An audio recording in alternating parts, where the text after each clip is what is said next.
countdown for blast-off. X minus 5, 4, 3, 2, X minus 1, fire.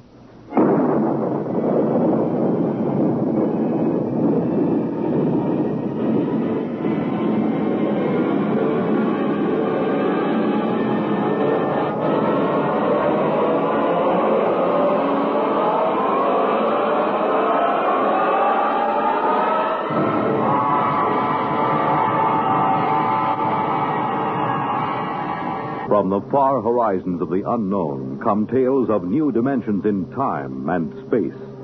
These are stories of the future, adventures in which you'll live in a million, could be years, on 1,000 maybe worlds.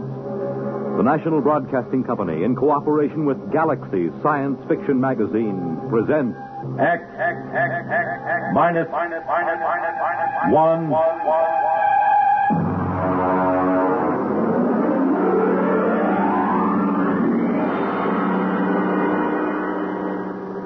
Tonight, Tsylana by James E. Gunn.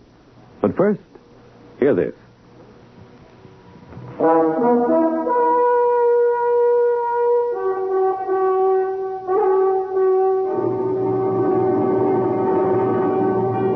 Now, X minus 1. Our story, Tsylana by James E. Gunn. My name is Norman Blake, statistician, first class. At 2:30 p.m. on Monday, October 21st, in the year 2055, I became a deviant. I left my job an hour early. To deviate from the norm was unheard of in a perfectly adjusted society such as ours. Thanks to the great psychologist Kinder, we had a society where everybody's job suited his talents and needs, where children were raised scientifically, and where everyone lived happily on an even keel instead of swinging back and forth from gloom to ecstasy. Then I noticed it, the single flaw in the perfect system. Come in. Yes, Norm. Henry, I'd like to talk to you for a moment, privately. Close the door. It's rather unusual for me to see one of my statisticians privately, but since we're old friends... Something rather serious has come up. Oh? As you know, my duty is to check the computers to make certain there are no deviations. Yes? This morning, I ran over the figures for our district. Here is the sheet. The deviation is near the bottom. 1,037 gallons of water purified, 1,037 gallons consumed, 9,328 births, 9,328 deaths. I see nothing wrong so far. Read the next item. One candy bar taken from baby. Well? But don't you see? A baby can't consent. Therefore, it must have been taken without consent. Henry, that is theft. We haven't had a case of theft in this society for almost 29 years. I see. It's got me so upset I can't think of anything else. You're a little edgy, aren't you? Well, wouldn't you be if you knew there was an antisocial being walking the streets of your own city? I don't think I'd quite go to pieces like that. Maybe, well, this is just a suggestion. Maybe you ought to see an analyst. Perhaps it would help you deal with this problem. I've been analyzed. How long ago? 8 years. Well, unless you're prepared to handle this problem, I'd advise you to get some help. Meanwhile, take the rest of the afternoon off. Off? Deviate from the schedule? As director and as an old friend of yours, I order it. I consider you to be in extreme upset. That's your order? That's my order.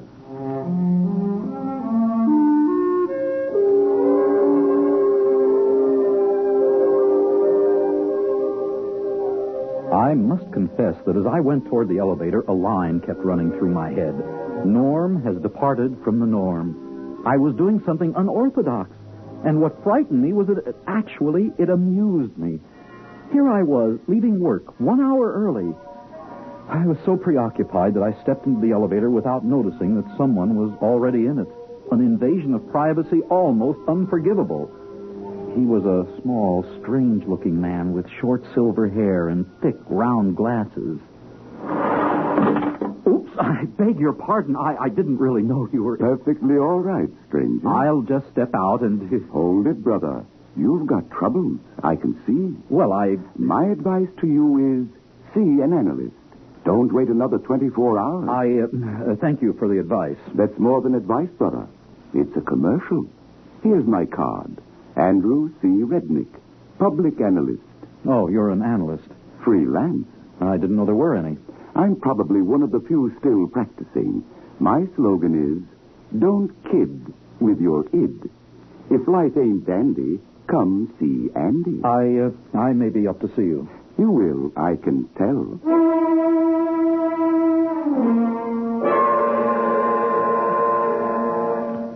I put on my public face, the mask we wear on the street, and rode home in the proper manner, my arms and hands folded. When I got home, my wife, Nada, was in her room. I signaled on the intercom in case she was, entertaining. She wasn't. She never did. Sometimes I wondered if Nada was quite normal and well-adjusted. Hello, darling. Is something wrong?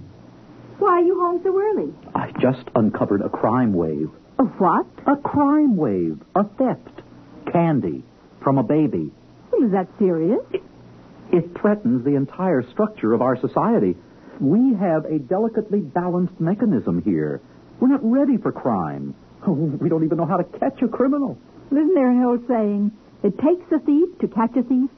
It takes a... Darling, that's it. That's the answer to our problem. What is? In order to protect society, I've got to catch the thief. And the only way to do it, obviously, is to become one myself.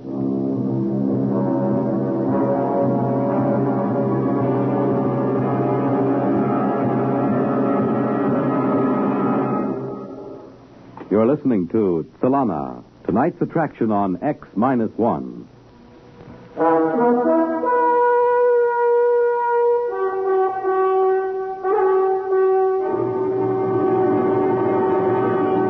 Now, back to X-1 and Tsylana. The address on the card was a deserted skyscraper, a pre-analytic building. The elevators were out of order, and I had to climb 29 flights of stairs. Finally, I wheezed in front of a door that read, Andrew C. Rednick, public analyst. Grin and come in. Mr. Rednick? It ain't Santa Claus, brother. Who? You wouldn't remember. Park your ego. Now, boy, what's your problem? I've got to do something, and it isn't in my psychological profile. That's the trouble with this society.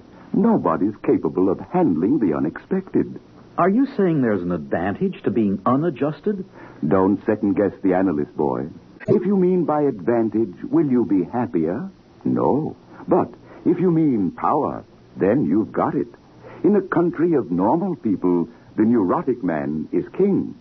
You want to be king, boy? Of course not. I'm perfectly happy and well-adjusted except for one little problem. Namely? I've got to catch a thief. So? So I've got to know how a thief thinks and feels, what he does, where he goes. You mean you want to become neurotic? Exactly. This is a rather unorthodox request. I suppose it is. I could lose my license if anyone found out. If you don't do it, it could mean the end of society and civilization. As bad as that, eh? Very well. I'll do it. Can we start at once? Why not? Sit at my desk while I lie down on the couch and tell you about my childhood. You lie down. I'm the one that's supposed to lie down. You forget this is reverse analysis. I'm supposed to make you neurotic, frustrated. Now then, the first thing I remember was an argument between my father and mother. You were living with your own father and mother? Ooh, how unhygienic. What a nasty situation. You aren't very good at this sort of thing, are you, boy? You're supposed to listen, not comment. Now then, when I was 27, I perfected analysis and revolutionized society. What are you talking about? Kinder perfected analysis and revolutionized society. He died. Don't second-guess the analyst. You know, I'm beginning to dislike you already. Fine. We're making progress already. You're beginning to experience dislike. Next, we'll achieve hatred, and then loathing. In 3 weeks, you'll be well on the road to becoming a crook.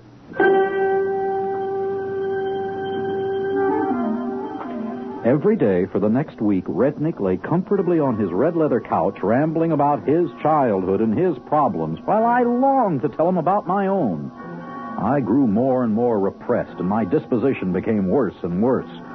On the 8th day, something happened at the office that made me realize I had to hurry. Come in. Henry, it's happened. What? The thief has struck again, but this time it's even more serious. What did he take? $1 million is missing from the First District Bank. Great Scott. We've got to find this thief, Henry. We're doomed if we don't. Well, maybe he's worked out his repressions. After all, what can a man steal after he's stolen $1 million? I don't know, but I intend to find out. Maybe you ought to drop it, Norm. How can you say a thing like that? It's positively antisocial. Calm down now. You're all upset again. Why don't you take the day off and go home? Spend some time with that lovely wife of yours. She misses you. How do you know? Norm, boy, do I detect a note of jealousy? You'd better watch your step. Jealousy is the forerunner of violence. Are you seeing an analyst, as I suggested? Yes, I am. Well, keep at it, boy. You're in bad shape.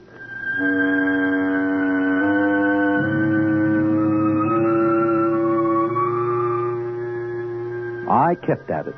By the time the annual status examinations were due, I was a complete wreck. I hated Andrew Rednick with a passion. I was ambitious and jealous. I had even sunk to that basest of all passions. I had fallen in love with my own wife. And still, I had not been able to ferret out the thief. He had not struck again. Ah, you're early, son. So I'm early. You'll have to wait. I have another patient. What? You'll have to wait. I have another patient in the other room. He'll be leaving in a minute. Just sit down. Another patient. I could have killed him. Never occurred to me that Andrew C. Rednick would have another patient. After a few moments, a man emerged from the inner office. He was wearing a silver mask or public face, and naturally I couldn't see his features. As I had my own mask on, he didn't see my features either. But I sensed a certain hostility as he brushed by me. Come in, son. Who is he? Take it easy. We don't reveal the names or identities of patients. I hate him. You're jealous. Jealous. As a matter of fact, I've been thinking of quitting the analysis. Good. This is your last session anyway. My last session? But it can't be. The annual examinations are coming up tomorrow. I'm not ready. I'll be demoted to a menial job. I doubt it. I told you I'm not ready. What can I do? Have you ever thought of cheating? On the examination? That's horrible. Only a monster could suggest such a thing. What kind of man are you? Who are you, Rednick? Let me close the door. Now, look through the glass at my sign.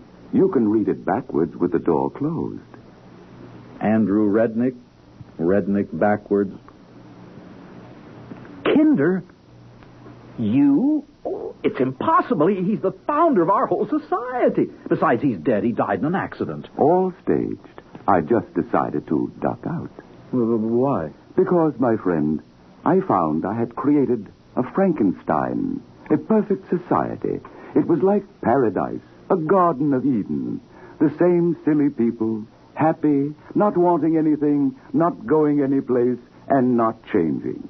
So I decided to create a little sin and thereby give the creatures change, growth, misery, ecstasy, and free will. In a sense, I made them creative. Well, son, au revoir. But am I really finished? You're just beginning. Your frustrations are like rabbits, boy. They just keep breeding. I'm the one who's finished. He clapped his hat on his head and walked out, leaving me alone in his office. When I walked over to his desk, I found a gun lying on top of it. I put it in my pocket and returned to my office. The next 5 hours were spent in statistically predicting the questions I would be asked on the annual examination and in finding out the answers in advance. Then I went home. Darling, how did it go? Nada, take a good look at your husband. See anything different? Well, I've been noticing a change for the past few weeks. You're going to notice a much bigger change, sweetheart. Tomorrow, the new appointments will be made based on the results of the annual examination. Did you do well? Did I do well? Read this card. The enclosed card has a magnetic reproduction of your new psychological profile. It indicates you are in the 99th percentile of leadership with the second highest altruism rating ever scored. Therefore, a new position has been created for you. Beginning tomorrow, you will be deputy mayor of the district. Deputy, darling, it's wonderful. Yes, I dare say it is. Only one thing troubles me. What's that? I can't understand how anybody scored higher than I did.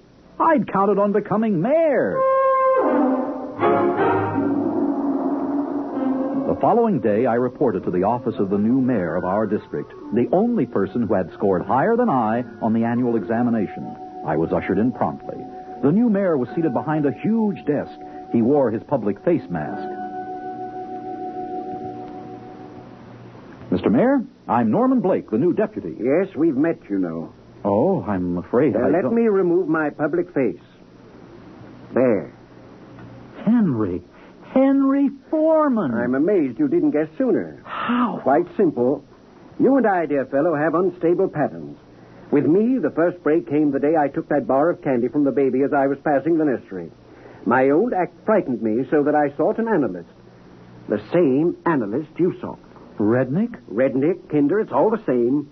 And you were the thief, and I never... It takes one to know one, Norm. You cheated on the exam, too. Using the computer, just as you did. Are there any others like us? I don't know. We'll find out, though. We're ambitious, you and I. That means we'll be moving up, heading for the governorship, perhaps even the presidency. And then we'll collide with the others, if there are any. As Rednick said, in a world of normal people, the neurotic is king. The only trouble with that is there can only be one king. That's right. And only one mayor. The look he gave me then sent chills up and down my spine. In spite of my high position, I haven't had a moment's peace or relaxation since. Neither, I suspect, has Henry Foreman. There were imbalances in our world which had to lead to the destruction of one or all of us, and we knew it. There was one saying that Rednick Kinder had forgotten to tack up on his wall. Uneasy lies the head that wears the crown.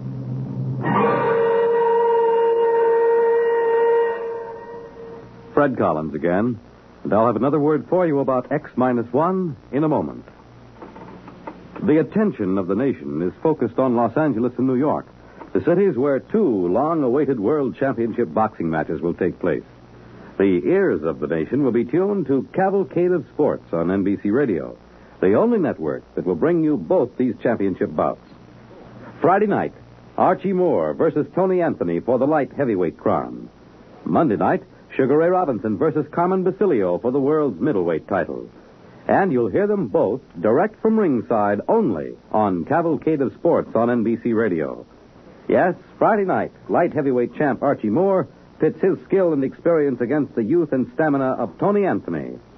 Monday night, Sugar Ray Robinson, one of the greatest boxers in history, defends his middleweight crown against Carmen Basilio. Two great championship fights, Friday night, Moore versus Anthony, Monday night, Robinson versus Basilio. Both brought to you direct from ringside on Cavalcade of Sports, exclusively on these same NBC radio stations. You have just heard X-1, presented by the National Broadcasting Company in cooperation with Galaxy Science Fiction Magazine, which this month features Morning After by Robert Sheckley. What was Pearson doing here? Will he live or die? For the answers to these and other questions, he had to keep tuning in on a hangover. Galaxy Magazine, on your newsstand today. X-1 has brought you Tsylana, a story from the pages of Galaxy written by James E. Gunn and adapted for radio by George Lefferts. Featured in our cast were Walter Black as Norman Blake, David Ross as Andrew C. Rednick, Adele Ronson as Nada, and Guy Rep as Foreman. This is Fred Collins speaking. X-1 was directed by George Voutsas and is an NBC Radio Network production.